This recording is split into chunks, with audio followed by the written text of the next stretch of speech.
As you can see, my candle is lit in the background. That never happens. So, progress? Maybe thinking to yourself, fairy lights are in, Ashley, not candles. And you would be right. Fairy lights are much more popular as YouTuber backgrounds, but I am proudly behind the times here on my channel. I'm also going to do a video all about the books I read in May without having any fancy bookshelves behind me and without holding any book copies physically in my hand. So I do wonder if there's like some informal regulator of the booktube community that's going to contact me and kick me out. I don't know. Possibly that's gonna happen. Hello, I'm Ashley and this is my May reading wrap up. I got to read 7 books in May and 5 were from the fantasy genre. 1 was a historical fiction and 1 was a contemporary. The first book I read was Radiance by Grace Draven, and this is book 1 in the Wrath of Kings series. I will not be continuing with the Wrath of Kings series. I did find this book was a little bit on the slow side. It just didn't all come together for me, and there wasn't enough that happened in it. It is the story of Ildiko. That was the other thing. I had trouble like pronouncing the main character's name in my head. Her name, Ildiko, I think that's it. Her name is Ildiko, and she is being married off to the spare, so not the heir to the throne of this other kingdom, but the second born son of this other kingdom, and he's actually of a different species. So really early on, they meet in a garden and they hit it off and bond over their shared kind of physical repulsion to the look of the other species. So their species finds humans repulsive, and Ildiko and humans find his species repulsive. And why I read this book is a lot of people that I have listened to on BookTube said that it was like a really funny dynamic. I prefer there to be a little more action and movement of the plot, and I just didn't feel like I got that. I think Radiance would be a really good book for people who are just starting off in the fantasy romance genre and are not really used to it, because it's very light in the fantasy and plot areas. I also think this would be a really good book if you're the type of person who reads a little, puts a book down, comes back to it later, because I felt like almost it would recap throughout itself.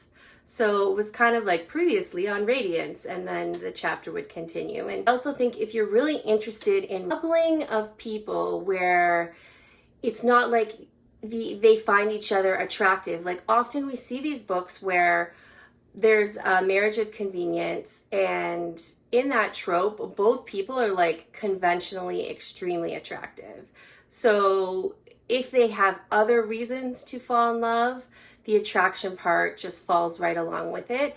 That is not the case for this. It's a very slow burn, and the attraction builds very, very slowly. The next 2 books that I read, I'm going to call them a duology. There is going to be a 3rd book, but it's not going to focus on the same characters that these 2 books focus on, but it will be in the same universe and different perspectives on the same events. Let's just call it a duology for now, and that is The Bridge Kingdom. And I'm not, okay, fine. I will tell you the title of the 2nd book, The Traitor Queen. So The Bridge Kingdom, I really enjoyed. It is by Danielle L. Jansen, and it is a fantasy romance that follows Lara. And Lara was born to one of the women in the king's harem and taken away at a very young age, along with many of her sisters, to go live in the desert, where she was trained to be a infiltrator, assassin, manipulator, spy. The idea was she would compete with her sisters eventually as they got older, and one of them who comes out on top, that person would go to the Bridge Kingdom, which is an enemy neighboring kingdom, and marry the king of that kingdom, and then eventually gather information on the kingdom, send it back to her people, and they would be able to invade. The Bridge Kingdom is very important for trade. It's a series of islands, and a bridge winds along those islands, and a lot of trade between the two continents. So here's like the two continents and then the islands and the bridge in between. A lot of trade between the two continents happens across that bridge. So the taxes on imports and exports are very significant to the economy of her homeland. And basically, she has been taught to hate the Bridge Kingdom. She's taught to hate the king and all its people in the Bridge Kingdom. So when she wins the competition and goes to marry that king, that is where our story all starts. I really enjoyed the twists and turns. I enjoyed the setting and the environment. I enjoyed the side characters. And I loved the enemies to lovers dynamic between the two main characters, as well as all the really great action scenes. I highly recommend The Bridge Kingdom and its sequel, The Traitor Queen. The next book I read was Mistress of Rome by Kate Quinn. I've heard a lot of buzz about Kate Quinn, but I've never read any of her books. She also wrote The Alice Network, which I know is super popular. I really wanted to read something that was set in ancient Rome in the times of emperors and gladiators, and this fit the bill perfectly. There is a lot of characters, but the main character is Thea. She is a Jewish slave.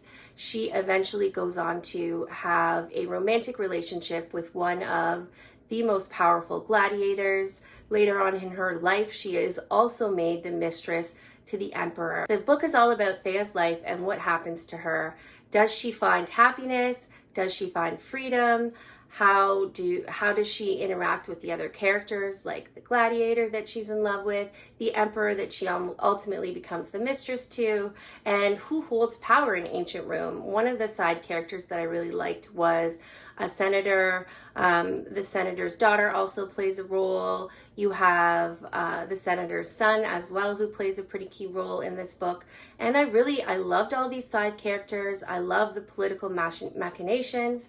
I loved the historical setting, and I think I am definitely going to read more from Kate Quinn. There's 2 more books. I believe it is a trilogy, and I'm going to see if I can get them from my library. The next book I read was Fable, and following that, I read Namesake, which is the sequel to Fable. And you may know this book by the amazingly beautiful, out of this world, stunning cover. I'm going to put a picture of them up on the screen. Like half the face, and then there's like a ship in her eye reflection, and then the second book has the other half of her face. And so many people on Bookstagram are putting like pictures up of the book covers put together, and the covers are absolutely stunning.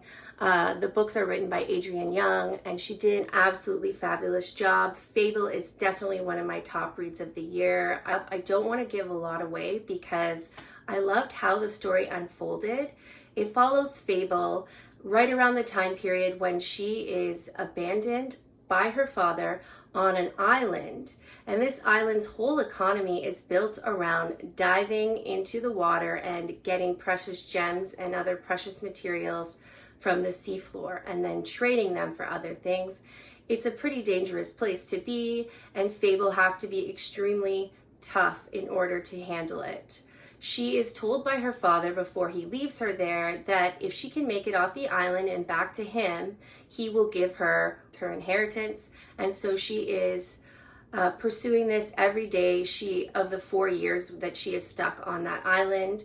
In the book, we also see her escape and what happens to her afterward. If you like the found family trope, if you like books set at sea, I mean, it's summertime in the Northern Hemisphere, which is a perfect time, I think, to read books set at sea, then you will absolutely love this book.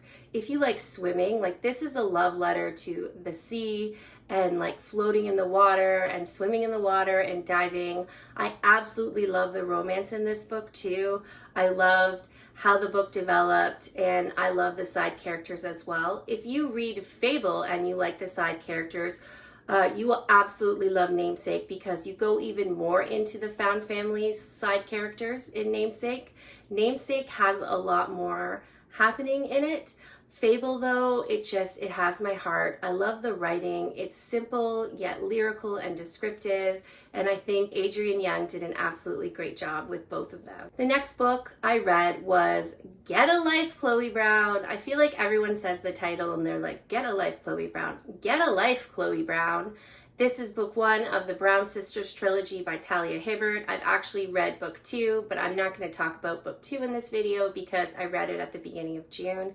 And right now I'm just focusing on May. So Get a Life, Chloe Brown follows none other than the title character, Chloe Brown, in her search to finally get a life. She has fibromyalgia / chronic pain / chronic fatigue. The author, I believe, also has fibromyalgia, so she's very good at representing this.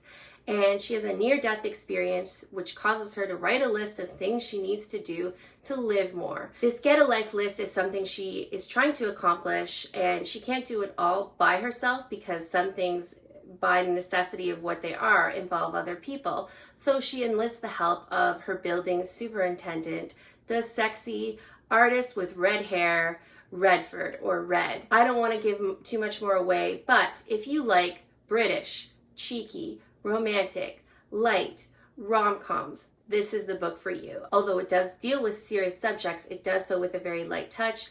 It's got lots of romance. It is spicy. I really enjoyed it. People who read the Brown Sisters books love them. So if you are at all a fan of contemporary romance, think about giving this one a read. That is Get a Life, Chloe Brown by Talia Hibbert. Thank you so much for sticking with me through this video. If you could take a moment to subscribe to my channel, I would truly appreciate it. On the next screen, you're going to see some videos I suggest you check out. In the meantime, have yourself a great day. Bye!